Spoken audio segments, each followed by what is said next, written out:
ওটা তো অনেক দিনের কথা। আমার বয়স তখন 11 বছর ছিল এবং 1974 সাল ডিসেম্বর মাস। ছবির নাম ছিল এক মুঠো ভাত, পরিচালক ছিলেন ইবনে মিজান। সেই থেকে আমার যাত্রা শুরু। 999টি মুভিতে আমি কাজ করেছি। 999? জি। ও মাই গড, তাহলে আর একটা মুভি যদি হয়ে যায় একটা মুভি। হ্যাঁ, আপনি এতগুলো মনে রেখেছেন কিভাবে, সেটাই তো বড় বিষয়। আমার সব কিছু লেখা আছে, পার্ট টু পার্ট খাতা লেখা আছে। ডেট, পরিচালকের নাম, কোথায় শুটিং করলাম, চরিত্রের নাম কি ছিল আমার, কখন রিলিজ হলো। প্রথম ক্যামেরার সামনে যখন গেলেন তখন আপনার সহকর্মী বা সহ আর্টিস্ট কে ছিলেন? ওটা জাফর ইকবাল এবং ববিতা। বাহ, উনি তো এখন প্রয়াত হয়েছে। হ্যাঁ, জাফর ইকবাল নেই পৃথিবীতে, কিন্তু ববিতা আছেন। সেটা বাংলাদেশে নেই, উনি অস্ট্রেলিয়াতে আছেন। তো জাফর ইকবাল সাহেব উনি আপনি কেমন ছিলেন? উনি খুবই ভালো মনের মানুষ ছিল না, মানে সোজা কথা যে মহিলাদের কাছে উনি একটা চকলেট হিরো ছিলেন। আচ্ছা, চকলেট হিরো। ওনার ছবি ছাড়লেই দর্শকের ভিড়, মানে বিশেষ করে মহিলা বেশি। তাই? হ্যাঁ, যেমন পাকিস্তানের ছবিতে ওয়াহিদ মুরাদের ছবি যখন চলতো তা বলতো যে চকলেট হিরোর ছবি আসছে। আর বাংলাদেশের এই জাফর ইকবালই কিন্তু বের করলো যে প্রথম ঢোলা প্যান্ট, নিচের থেকে যে প্যান্টটা ঢোলা, লম্বা চুল মাথায়, এগুলো সব জাফর ইকবালই বের করেছে। তাই না? মানে বাংলাদেশে এই প্যান্টের হচ্ছে উদ্ভব হচ্ছে আমাদের জাফর ইকবাল। হ্যাঁ, বাহ। তারপর থেকে ননস্টপ তো কাজ করেই যাচ্ছেন। হ্যাঁ, আমি ওনার সাথে 3টে ছবিতে কাজ করেছিলাম। আপনার এমন কোন সিনেমা কি আছে জীবনে যেটা কথা আপনার আজও মনে পড়ে? হ্যাঁ, মনে তো পড়ার অনেক কিছু আছে। যেমন বিশেষ ভাগ, তখন তো আমরা কক্সবাজার বেশি শুটিং করতাম। আমি 999টি ছবির মধ্যে আমার মনে হয় যে 600 সিনেমাই কক্সবাজারে করলাম। তাই? আর একদিন দুদিনের জন্য না, আমরা 15 দিন, 20 দিন, 1 মাস কক্সবাজারে থাকতাম। তো একটা ছবি এই মুহূর্তে আমার নামটা ছবিটার মনে পড়তেছে না, পরিচালক ছিল রাজু চৌধুরী। তো আমরা যখন সাগরে কাজ করতেছিলাম, সাগরে মাছ ধরার ট্রলারের উপরে ছিলাম, আমি, নায়িকা পলি, আরো কে ছিল, অনেকে ছিল। মানে গোলাগুলির দৃশ্য চলতেছিল, পেছনে পুলিশের ট্রলার, আমাদের সামনে আমরা। তো আমাদের সাথে গোলাগুলি হতে যেগুলো, ওই সময় এমন প্রচন্ড ঢেউ আসলো যেন আমি জীবনে ভুলব না কোনোদিন। এই ঢেউ কাকে বলে, মানে সেদিন আমার মনে হয় যে কিয়ামত দেখলাম আমরা, আজরাইলকে চোখের কাছে দেখলাম। আমরা ভাবি নাই যে বাঁচবো বোধ হয়, কারণ নৌকাটা উপরে চলে যায়, আবার ধস করে নিচে চলে যায়, চতুর্দিক দিয়ে পানি। হ্যাঁ, এই বুঝি ডুবে গেলাম। হ্যাঁ, এই বুঝি ডুবে গেলাম। তো আমাদের সাথে পলি ছিল, মানে হাসির কথা অবশ্য ছিল যে পলি তো অলরেডি শিশু করে দিয়েছে। আচ্ছা, হ্যাঁ, ভয়ে। ও মা গো বাবা, কিসের শর্ট দেবে সে, কোনো শর্ট নেই। মানে ওর দেখা দেখি আমরাও সব নার্ভাস হয়ে গেলাম। আচ্ছা, কি হবে। যাক, আল্লাহ রক্ষা করে আনলো সেখান থেকে।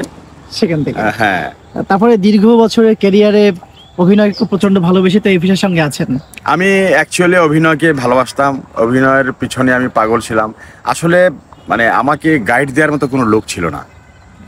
এখন আপনি বাস্তব জীবনে অভিনেতা হিসেবে কতটুকু সাকসেস বলে আপনি মনে করছেন?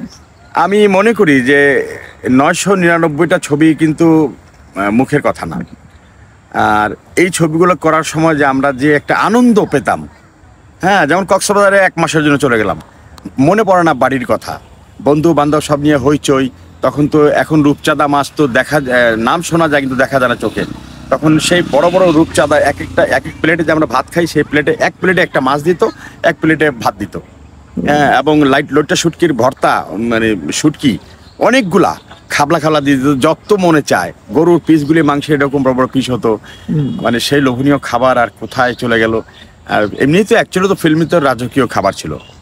হ্যাঁ, আমি যখন যেতাম কক্সবাজারে তখন আমার জন্য টিফিন ক্যারিয়ার ভরে আমার হোটেলে চলে যেত। হ্যাঁ, আমার ছেলেকে নিয়ে গেলাম একবার। আমার ছেলে তখন বয়স ছিল 8 বছর।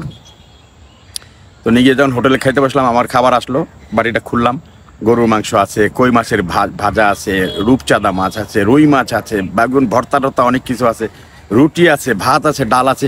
আমার ছেলে বলতেছে, বাবা এটা কি রাজকীয় খাবার নাকি, তোমরা এমনিই খাও? আমি বলছি, হ্যাঁ বাবা, আমাদের এমনিই খাই। তো বলতে, আমি কয়টা খাবো?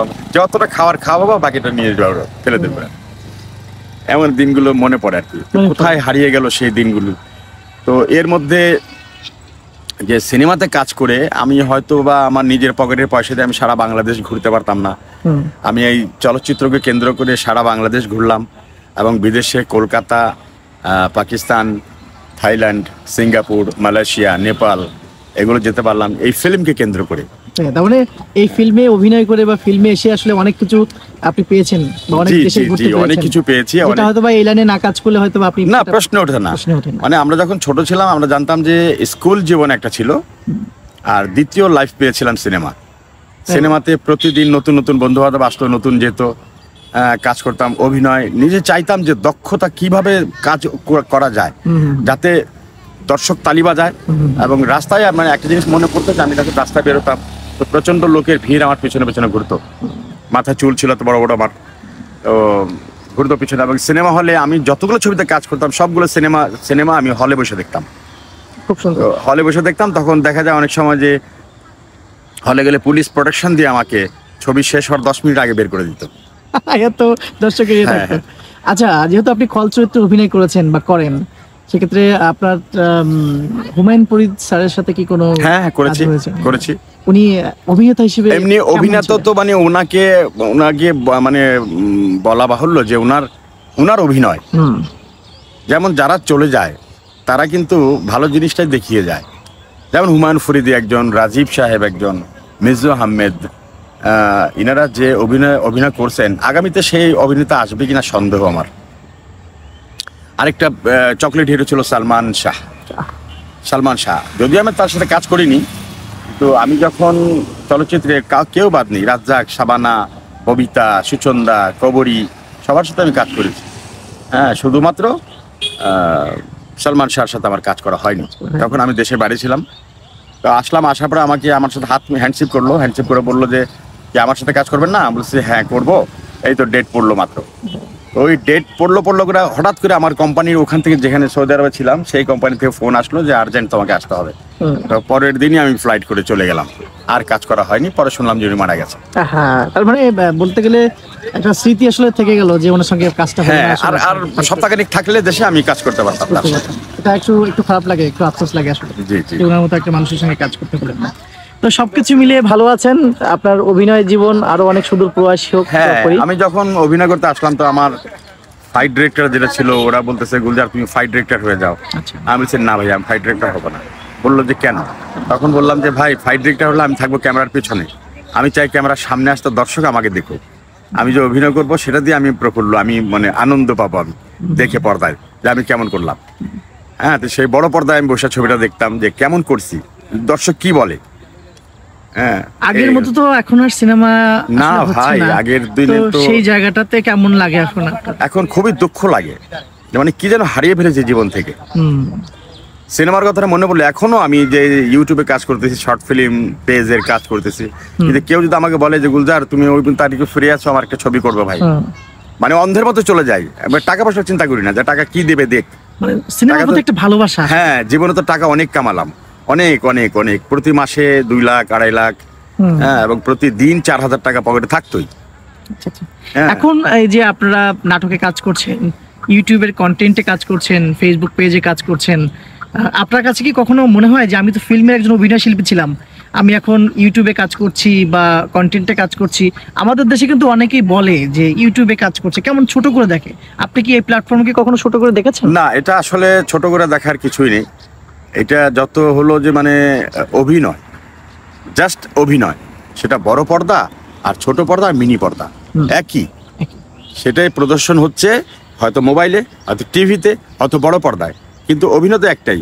আমি যদি একটা অভিনয় করি, আমরা সিনেমা হলে পর্দা চলতেছে 35 মিলিমিটারে চলতেছে, মানুষ হলে বসে দেখতেছে, সেই ছবিটা কি টিভিতে বসে মানুষ দেখতেছে, সেটা কি মোবাইল হাতে নিয়ে দেখতেছে, একই তো, অভিনয় তো একটাই। আমি ভাবি যে এটা ভুল কথা, যারা এটা ভাবে তারা ভাবে ভুল। আমি অভিনয় আছি, অভিনয় থাকবো, এবং এটাও আশা করি যে যতদিন আল্লাহ আমাকে বাঁচিয়ে রাখেন আমি অভিনয় করেই যেতে চাই। শেষ জীবনে কি এমন কোনো ইচ্ছা আছে? আপনি হজে গিয়েছেন কখনো? হ্যাঁ। কতবার গিয়েছেন? একবারই গিয়েছে, সেখানে 9টা উমরা করেছি আমি, মা, বাবা, দাদা, দাদি, নানা, নানি, আমার স্ত্রী, আমার নামে, এবং এমন এক ব্যক্তির নামে করেছিলাম যেটা দর্শক শুনবেন, যে আমার প্রিয় অভিনেত্রী ছিলেন শাবানা। আমি উনাকে বোন ডাকতাম, উনি আমাকে ভাইয়ের মতো দেখতো, ভাইয়ের চোখে দেখতো, কিন্তু ওনার নামে আমি উমরা হজ করেছি। এবং এসে আমি ওনাকে বললাম, আপনার নামে উমরা হজ করা হলো, আপনি বাসায় গিয়ে 2 রাকাত নফল নামাজ পড়বেন, 2টা রোজা রাখবেন। উনি আমাকে বললো তাহলে বরখার কাপড় এনে দে। আমি দিলাম বরখার কাপড় এনে। তারপরে আমি বিদেশ চলে গেলাম, আসার পরে আর ওনার সাথে দেখা হয়নি, কিন্তু এই পর্যন্ত উনি একটি বার খবর নিলেন না যে গুলজার বেঁচে আছে না মরে গেছে। উনি বাংলাদেশে অনেকবার আসলো, আমি ছুটে গেলাম ওনার সাথে দেখা করার জন্য, কিন্তু ওনাকে পাইনি। আমার ভিতরে খুব একটা দুঃখ এটা, এই বিষয়টা নিয়ে আপনি অনেক হ্যাঁ আমার ভিতরে একটা দুঃখ রয়ে গেল।